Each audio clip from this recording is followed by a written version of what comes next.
हमारे देश में नदियों को माता का रूप माना गया है क्योंकि हम उनकी पूजा करते हैं और उसमें हमारी एक अलग ही आस्था है। और आप जब गंगोत्री धाम विजिट करेंगे, वहाँ पे दर्शन करेंगे, अपना माथा टेकेंगे, तो आप अपने आप को प्रकृति से कनेक्ट समझेंगे और आपको ऐसा लगेगा जैसे आप माता की गोद में आ गए हो और आपको एक अलग ही सुकून की अनुभूति हो रही है। तो चलिए चलते हैं। जर्नी कनेक्ट आपको इस बार कनेक्ट कराएगा गंगोत्री धाम से, जहाँ पर आप आपको पाएंगे प्रकृति से कनेक्ट और एक अलग ही सुकून की अनुभूति। हम लोग माँ गंगा के दर्शन करके बाहर आए। हम लिए गंगा मैया की जय।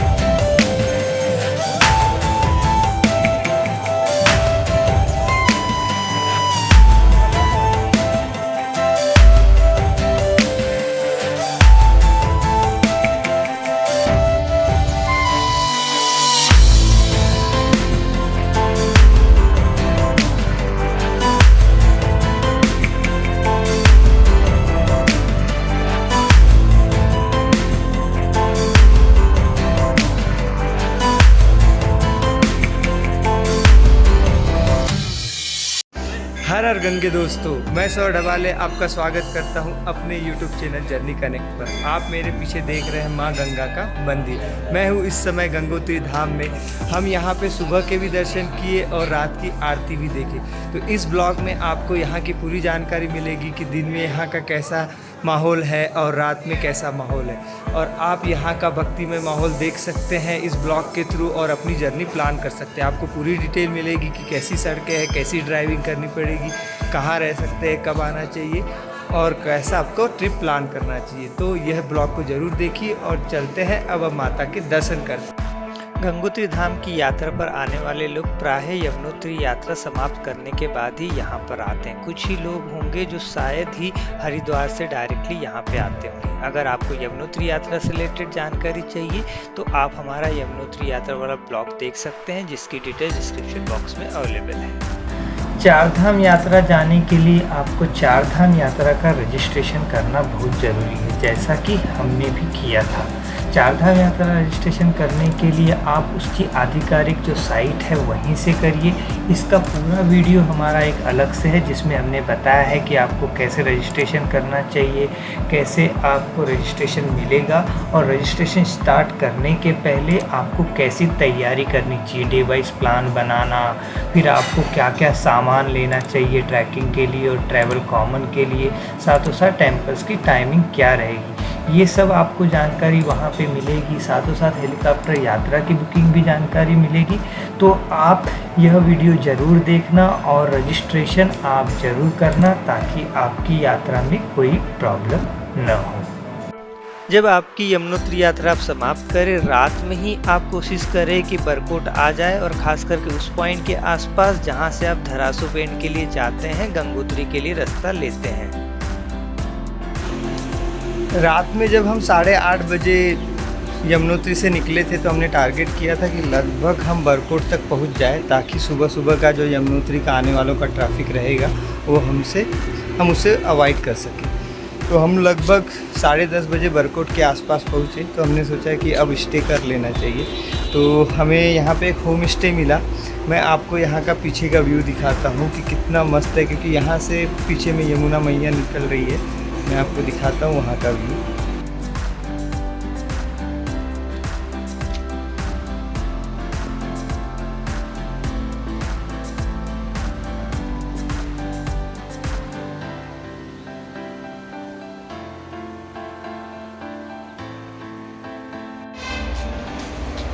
तो इस टाइप का रूम मिला था, आप देख सकते हैं। यहाँ पे एक बेड था, इस साइड में भी एक बेड था और ये भी।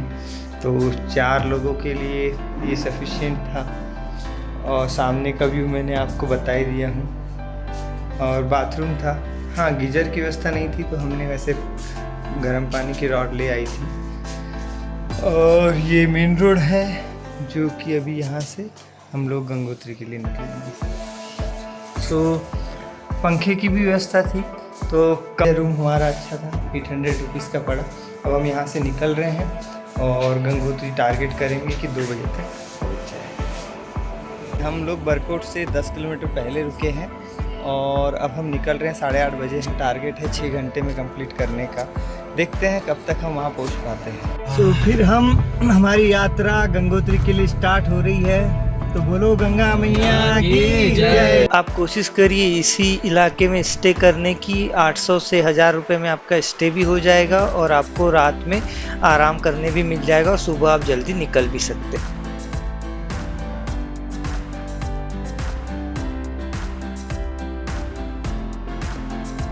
में आने के बाद आपको एक तिराहा टाइप का मिलता है। वहाँ पे बोर्ड भी लगे रहेंगे कि एक साइड में यमुनोत्री और एक साइड में गंगोत्री जाने का। वहाँ से आप जब अगर यमुनोत्री साइड से आ रहे हैं तो आपको उसमें यू टर्न लेके लेफ़्ट साइड में जाना होता है। धरासू बेंड वाला रास्ता है जो कि आपको गंगोत्री के लिए ले जाता है। तो हम उसी अभी यहाँ पे तो प्राकृतिक सौंदर्यता देखते ही बनती है, बट पहाड़ कहीं कहीं बहुत खतरनाक भी है। कहीं कहीं पे ऐसा लैंडस्लाइड हुआ है कि वो सड़कों तक आ गया है। बट सरकार ने कहीं कहीं पे ये जो पत्थरों से बाउंड्री बना के रखी है ताकि वो नीचे ना आ सके, तो थोड़ा है। बट यहाँ पे रोड की कंडीशन अच्छी लग रही है। आपका डबल लेन है।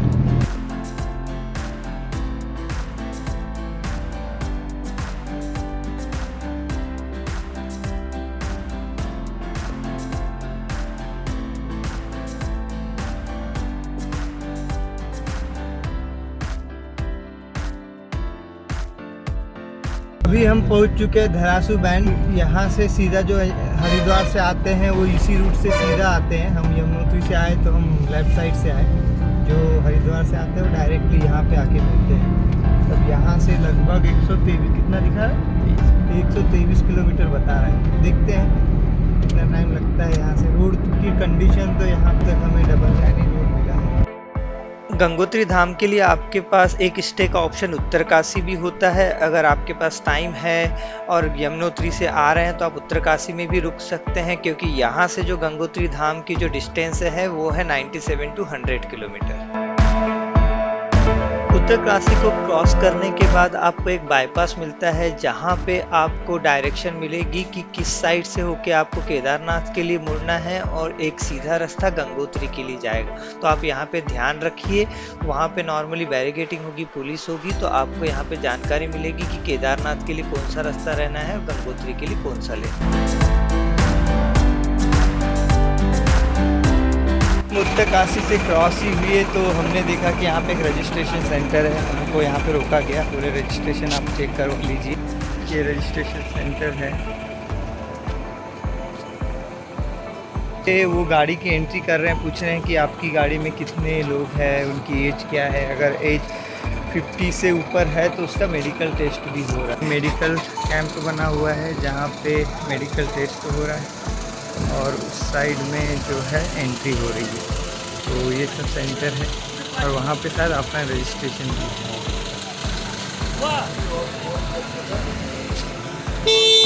तो एंट्री देने के बाद एक स्लिप देते हैं। तो स्लिप लेके वहाँ पे सिक्योरिटी पॉइंट बना है, वहाँ पे चेक हो। वो सिक्योरिटी पॉइंट है जहाँ पे चेक हो रहा है। जब आप उत्तरकाशी से थोड़े आगे बढ़ते हैं गंगोत्री के तरफ में तो थोड़े बहुत ही अच्छे प्राकृतिक नज़ारे दिखते हैं। उसमें से एक मैं आपको ये इस टाइप से देखिए। यहाँ पे हमारे दोस्त लोग झरने का एंजॉय कर रहे हैं, पानी आ रहा है और बहुत ही मस्त नज़ारा है। यहाँ पे कुछ लोग कैंपिंग भी कर रहे हैं, आप देख सकते हो। यही है रोड ट्रिप में जो होता है, यही सब ट्रिप मज़ा होता है जो आप पल जीते हैं।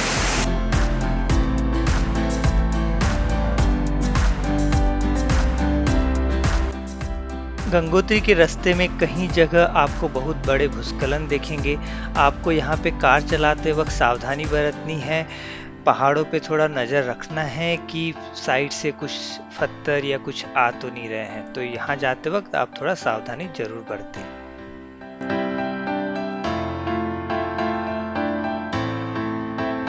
चार धामों में गंगोत्री की यात्रा एक सरल यात्रा मानी जाती है, क्योंकि यहाँ पर आपको ट्रैकिंग नहीं करनी होती, कोई पद यात्रा नहीं करनी होती। अगर आपका पर्सनल व्हीकल है या कमर्शियल व्हीकल है, आप यहाँ पर अपने व्हीकल से जा सकते हैं। परंतु एक यहाँ पे जो चैलेंज है वो है, यहाँ पे अगर आप पर्सनल कार चलाते आ रहे हैं, यहाँ पे सड़कों की कंडीशन, क्योंकि कहीं कहीं पे सिंगल लाइन है और वहाँ पे आपको गाड़ी चलाने में थोड़ी सी दिक्कत हो सकती है। बट अगर आप अच्छे ड्राइवर है, इथिक्स मानते हैं, रफ ड्राइव नहीं करते हैं, तो आपको कोई प्रॉब्लम नहीं होने वाला है, क्योंकि यहाँ पे पुलिस अच्छी व्यवस्था करती है। ट्रैफिक वालों ने जहाँ पर सिंगल लेन है वहाँ पे एक साइड के व्हीकल रोक के रखते हैं और दूसरे साइड के व्हीकल को जाने देते हैं। तो इस टाइप से आप यहाँ पर आराम से पहुँच सकते हैं। पर ध्यान रखना है, आपको यहाँ पे रफ ड्राइव नहीं करनी है और इथिक्स मानते हुए ड्राइव करनी है, ओवरटेक नहीं करना है। तो आप सावधानी से गंगोत्री धाम तक पहुँच जाएंगे।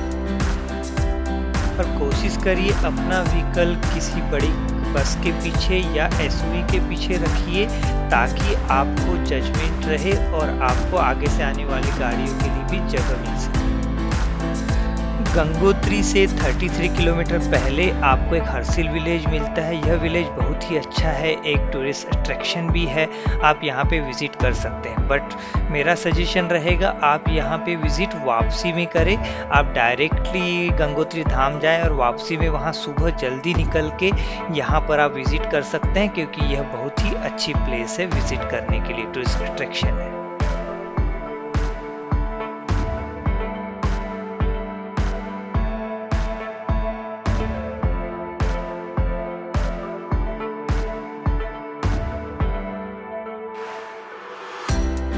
फाइनली 7 बजे हम गंगोत्री के पार्किंग एरिया में पहुंच चुके हैं।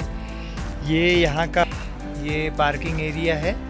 आप जब जस्ट एंट्री लेते हैं तो आपकी 100 रुपये की टिकट कटती है, 100 रुपीज़ की, और फिर पार्किंग। हमें पार्किंग बहुत इजीली मिल गई। हमें ट्रैफिक बहुत मिला, लगभग 100 किलोमीटर हमें पार करने में 3 घंटे लग गए, 3 से 4 घंटे लग गए और बहुत ही ट्रैफिक था। हम थोड़ा ठंड के कपड़े पहन के रेडी हो रहे हैं और फिर जा रहे हैं गंगा मैया के दर्शन करने के लिए। तो चलते हैं और गंगा मैया के दर्शन करते हैं। पार्किंग एरिया से अब हम एंट्री ले रहे हैं और निकल चुके हैं। तो ये रास्ता है जो कि माता के मंदिर के लिए जाता है। आप उस साइड देख सकते हैं, उस साइड से एंट्री है। और इस टाइप भैया कितना लेते हैं इसका दीदी? 450 रुपये। तो अगर आने जाने का 450 लेते हैं, तो जिनको अगर नहीं जाना बनता है तो इससे ये आप जा सकते हो। तो अभी चलते हैं मंदिर की तरफ, ठंडी लग रही है, देखते माता के मंदिर में, वहाँ जाके सब थकान मिट जाएगी। ये एंट्री गेट आ चुका है। यहाँ पे टोकन के लिए लगना है यहाँ पे। अब हम ऊपर जाते हैं और टोकन लेते हैं। पता नहीं टोकन जा रहा है क्या नहीं, बट डायरेक्टली यहाँ से टोकन तो मांगा नहीं गया और डायरेक्टली हमें एंट्री दे दी गई है। सो टोकन नहीं मांगा गया है, तो इतनी भीड़ नहीं है। सो आप मंदिर की तरफ जाते हैं तो आपको थोड़ा लोकल मार्केट मिलता है, साथों साथ यहाँ कुछ होटल्स भी दिखेंगे आपको यहाँ पर के होटल, लेकिन महंगे रहेंगे थोड़े। तो ये मंदिर के लिए रास्ता है, ज़्यादा चढ़ाई नहीं है, नॉर्मली रास्ता है, तो हर कोई पैदल जा सकता है। हम गंगोत्री मंदिर में पहुंच चुके हैं। आप मेरे पीछे देख रहे होंगे गंगोत्री माता का मंदिर है। हम यहाँ पहुंच चुके हैं। अब आगे के दर्शन कैसे होते हैं मैं आगे बताता हूँ। हम जब मंदिर के प्रांगण पहुँचे तो आरती प्रारंभ हो चुकी थी। प्राय 7:30 के आसपास आरती प्रारंभ हो जाती है।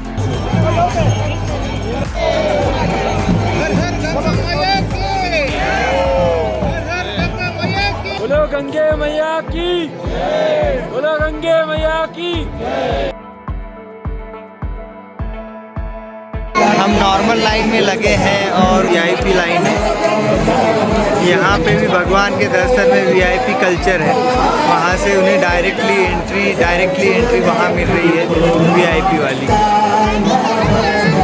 हम लोग माँ गंगा के दर्शन करके बाहर आए। हमें लगभग जस्ट 5 मिनट में हमारे पूरे दर्शन हो गए और हमारी जो थकान थी 6-7 घंटों की वो सब मिट गई। और ये गंगा मैया की कृपा ही है, तो बोलिए गंगा मैया की जय। और हम बोलेंगे यहाँ पे आपको ज़रूरी आना चाहिए। थोड़ा कष्ट होता है आने में, बट आप देखिए भीड़ नहीं है और आप जब यहाँ पे आएंगे तो खुश हो जाएंगे। माँ गंगा की आरती के बाद हमने दर्शन किया और हमने सोचा अब यहाँ के परिसर में जितने मंदिर है उसके हम दर्शन कर ले, और साथों साथ जो कि गंगा जल यहाँ का बहुत ही आस्था का प्रतीक है, हमने उसे लेने के लिए हम यहाँ के घाट पे गए और साथों साथ थोड़ा सा भोजन करने के लिए हम बाहर की तरफ भी निकल गए। ये हमारे विनोद भैया है जो यहाँ पे गंगा मैया का पानी ले रहे हैं। यहाँ से आ रही है गंगा मैया और इस साइड में ये जा रही है।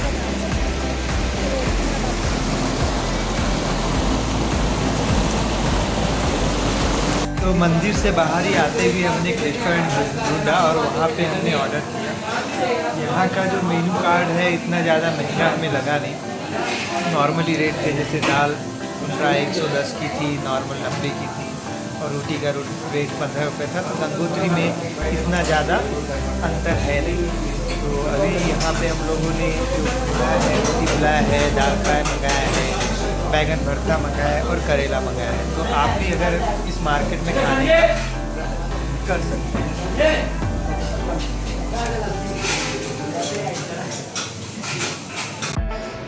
हमारे दर्शन लगभग 9:30 बजे हो चुके थे। हमने खाना वाना खा के हमारा 10 बज चुका था।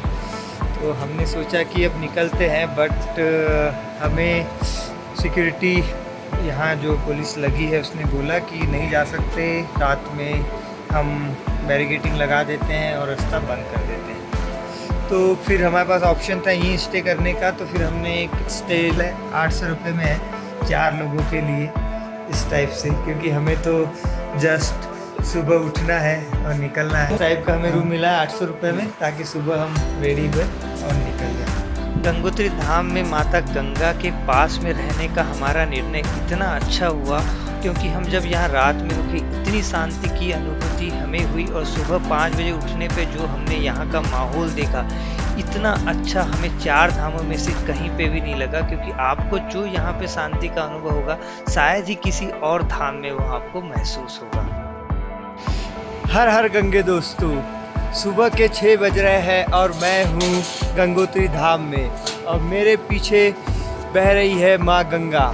सुबह 6 बजे का यह समय है। रात में हम यहीं पे रुक गए थे क्योंकि हम लेट हो गए थे और हमें यहाँ की सिक्योरिटी फोर्स ने जाने नहीं दिया था, और उसका हमें यहाँ फ़ायदा मिला। हमें माँ गंगा का और यहाँ के वातावरण का यह स्वरूप देखने मिला। तो मैं आपको दिखाता हूँ यहाँ की प्राकृतिक सौंदर्यता जो हमने यहाँ पे सुबह देखी है।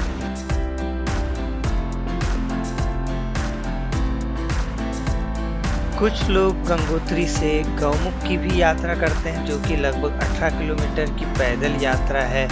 सो अगर आपका वो प्लान है तो आपको एक दिन एक्स्ट्रा यहाँ पे रहना पड़ेगा और सुबह सुबह अपनी जर्नी स्टार्ट करके शाम तक वापस आने की कोशिश करनी पड़ेगी। उसके लिए कुछ परमिशन होती है जिसकी डिटेल्स आपको पता होनी चाहिए, क्योंकि आगे कुछ एरिया है जो कि फॉरेस्ट में और गवर्नमेंट के अंदर आता है, तो उसकी परमिशन आपको लेना ज़रूरी होती है।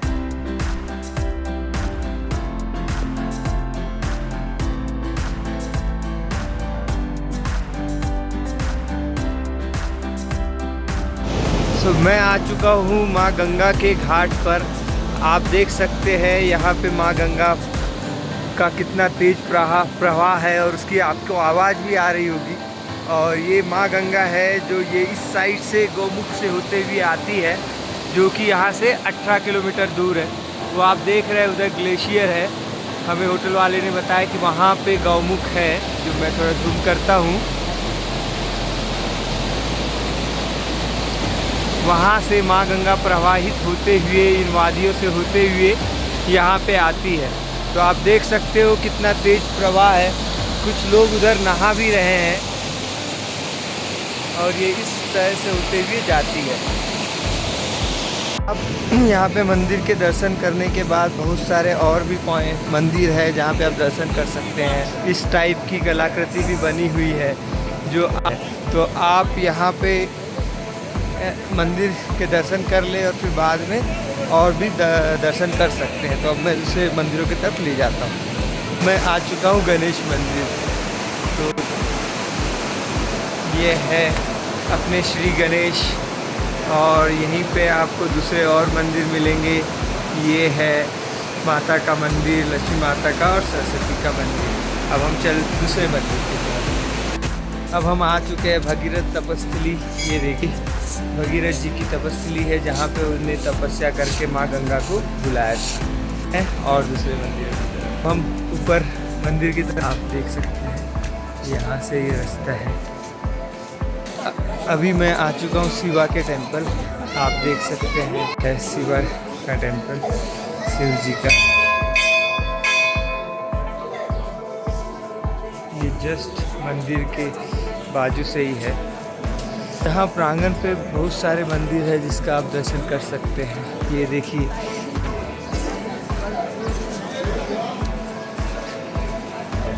और आप इधर जाते हैं तो ये सब है।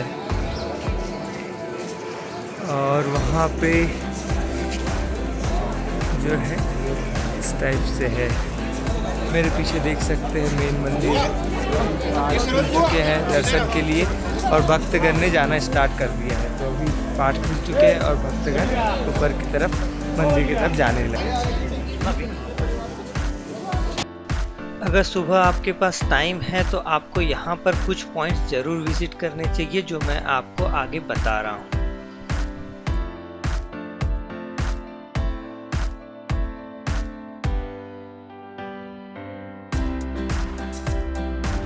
अभी हम पहुंच चुके हैं एक बहुत ही अच्छे पॉइंट पे। अगर आपके पास समय है तो ये पॉइंट पे ज़रूर आना चाहिए। आप मेरे पीछे अगर देख रहे हो तो ये आपको वाटरफॉल जैसा दिख रहा होगा। वहाँ पे लाइट बहुत ज़्यादा मैं फोकस करने की कोशिश कर रहा हूँ।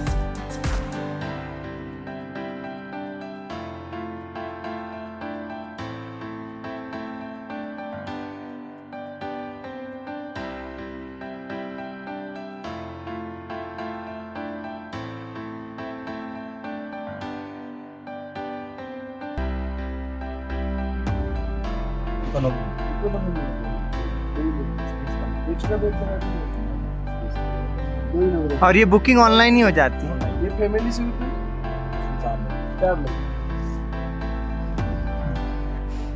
जब हम सूर्य कुंड घूमने के लिए आए तो उसके थोड़े आगे जब हम बढ़े तो हमें यहाँ पे वो है GMVN के गेस्ट हाउस है। और यहाँ पे जो रेट लिस्ट है आप यहाँ पे देखिए, ये रेट लिस्ट है। और अगर आपको बुक कराना है तो आप ये मोबाइल नंबर नोट कर लीजिए और आप यहाँ पे बुक कर सकते। दिखेगा दिव्य गौरी कुंड, और इधर नीचे जाना पड़ेगा। ये जो गौरी कुंड है जो आप मेरे पीछे में अगर देख रहे हैं, बहुत ही खतरनाक जगह पे है। अगर आप फैमिली के साथ आ रहे हैं तो आना अवॉइड करिए।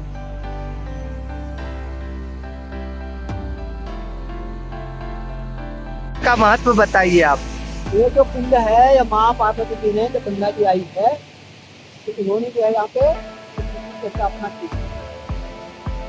और ये माताओं का वो देवताओं का स्थान गृह। हाँ दुर्गा सप्तशती के जो 5 जल बनना आता है। हाँ। और स्कंद पुराण के मार्ग केदार के बाद बनना आता है। हाँ। उस स्थान पे सारे देवी देवता लोग जो है स्नान करके 5 करते हैं। उसमें माता जी स्नान करके बाहर निकले करे से नाश नहीं निकलता है। हाँ। माँ कौशिका नाम की देवी प्रकट होती है। हाँ। वो बोलती है माँ मेरा आह्वान कर रहे हैं। हाँ। तो माता का काला शरीर होकर काली नाम से माता खिलाफ कर देती है। हाँ। और ये यहाँ पे क्या क्या है? गौरी कुंड है ये गौरी कुंड। गंगा जी आई है। हाँ हाँ हाँ। प्राचीन गौमुख की। हाँ हाँ गौमुख। गंगा यहाँ में है। ओके, प्राचीन गौमुख है। विश्वकर्मा द्वारा निर्मित। विश्वकर्मा। तो अभी कूद गए यहाँ से। हाँ हाँ हाँ हाँ। तो जल सीधे व्यवहार। तो ये इधर, तो ये इस साइड में हनुमान जी है, और वो वाले जो है गणेश जी है, सामने गणेश जी। और ये, और इस साइड में अंदर माता जी का, अंदर माता जी का चित्र बना है। ये चीज बहुत ही कम लोगों को पता है, और यहाँ पे आप आके ये सब देख सकते हैं। अगर आप देखोगे तो ये जो है ये है हनुमान जी, और वो वहाँ पे वो कह रहे हैं कि जो अंदर साइड वाला वो माता जी का मुकुट है ऊपर में, और वो माता जी बनती हैं। और ये जो है ये है शिव जी, उनकी जो नाक निकली है, ये चेहरा निकला हुआ है, ऐसा शिव जी का है। तो ये एक साइंटिफिक भी तरीका होता है, एक आई थिंक मुझे नाम याद नहीं आ रहा है, बट उस टाइप से आप चट्टानों में प्रतिमा देखते हैं, तो इस टाइप से यहाँ के लोगों की मान्यता है। पीछे में गणेश जी है करके, तो हम जा रहे हैं आगे।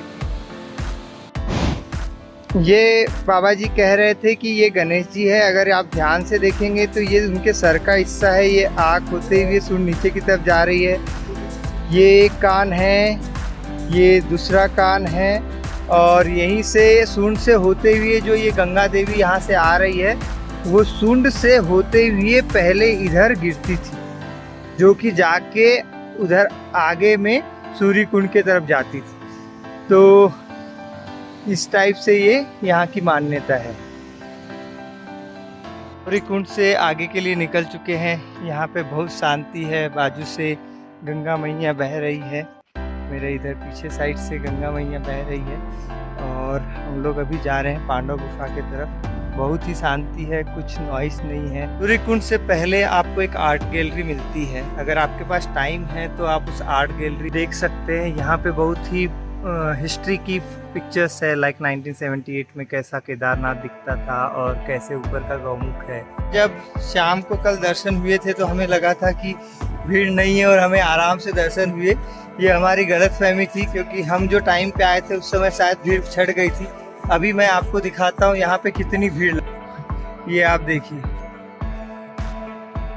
ये लाइन लगी हुई है, ये हमारे रूम के सामने से, और ये लाइन जो है वो उधर मंदिर अगर आपको दिख रहा है वाइट, इतनी लंबी लाइन लगी हुई है कि लाइन नहीं लगी है और खाली है करके। तो ये हमारी गलतफहमी थी।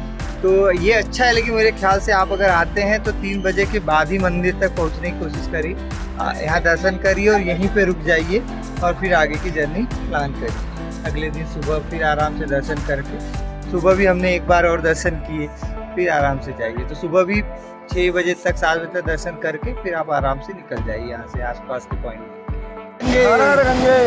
नमस्कार दोस्तों, अब हम जो आपको चीज़ें बताने वाली है बहुत ही महत्वपूर्ण है, जो आपको यात्रा के प्लान करने में बहुत ही हेल्प करेगी। तो सबसे पहले यहाँ पे कब आना चाहिए? तो विनोद, आपको क्या लगता है कब आना चाहिए? मुझे लगता है मई जून का महीना बहुत ही अच्छा रहेगा आने के लिए, क्योंकि जो चारधाम यात्रा होती है उसके स्टार्ट होने के 1 महीने बाद आइए तो आपको इतना रश नहीं मिलेगा। हमने भी वही प्लान किया था, हम 1 महीने बाद आए, हमें रश मिला, बट ठीक है, प्राइवेट कार बहुत ज़्यादा है तो थोड़ा रश मिला, लेकिन हमने कवर कर दिया। अब हम यहाँ रहने की बात करते हैं, तो विनोद, हमें रहने के लिए भी बहुत अच्छा मिल गया। हाँ, रहने के लिए भी यहाँ पे प्रॉपर व्यवस्था है, खाने की भी अच्छी व्यवस्था है, रहने के लिए भी रिजनेबल चीज़ें रूम मिल जाते हैं। यानी हमें जो मिला, हम तो 4 लड़के ही थे तो हमें 800 रुपये में मिल गया। अगर फैमिली के साथ भी आ रहे हैं तो हम यहाँ देख रहे हैं 1200 रुपये में आपको आराम से गीजर के साथ में रूम मिल रहा है, जहाँ फैमिली के साथ रह सकते हैं। लेकिन ये तब है जब आप 1 महीने बाद आ रहे हैं, तो आप 1 महीने बाद ही आना प्रीफर करें। और जैसे हमने किया, हम आए तो शाम को, लेकिन आरती हो गई, हमें जाने नहीं दिया तो हम रात में रुक गए। लेकिन ये जो है, ये मोमेंट हम भूल नहीं सकते। इतना अच्छा हुआ, हमारी जो थकान थी कल, हमें 70-75 किलोमीटर लगभग 9 घंटे लगते, यानी 5 घंटे लगते, लेकिन मज़ा आ गया। तो आप इस टाइप से, और आपको टाइम कितना लगेगा? तो आप हरिद्वार से आते हैं तो हरिद्वार से उत्तरकाशी के बाद आपको कम से कम 3 से 4 घंटे तो लेके चलना चाहिए। तो और नॉर्मली जो लोग आते हैं वो उत्तरकाशी से, यमुनोत्री से आते हैं। तो आप क्या कर सकते हैं, यमुनोत्री से आप थक जाते हैं, हमने जो किया बरकोट तक आ जाइए, या ज़्यादा से ज़्यादा अगर आपके पास टाइम है तो उत्तरकाशी से आ जाइए। उत्तरकाशी से सुबह सुबह निकलिए, 12 बजे तक यहाँ पे आ जाइए, तो आप सेम डे वापस भी हो सकते हैं। अदरवाइज़ अगर आपको नाइट में स्टे करना है तो आराम से यमुनोत्री से बरकोट में रुकिए और बरकोट से निकलिए सुबह सुबह, आराम से यहाँ 4-5 बजे पहुँचिए, शाम के दर्शन करिए, रात में यहाँ पे रुकिए और अगले दिन सुबह यहाँ से जाइए। तो ये आपको सब इन्फॉर्मेशन है। मेरी कॉन्टैक्ट डिटेल मेरे यूट्यूब चैनल में है, आप हमको पिंग कर सकते हैं, हम आपको पूरी डिटेल देंगे। तो इसी तरीके से अपना ब्लॉग, आपका प्यार हमारे ब्लॉग में बनाए रखिए और ये वीडियो में प्यार दिखाते रहिए। तो बोलिए हर हर गंगे।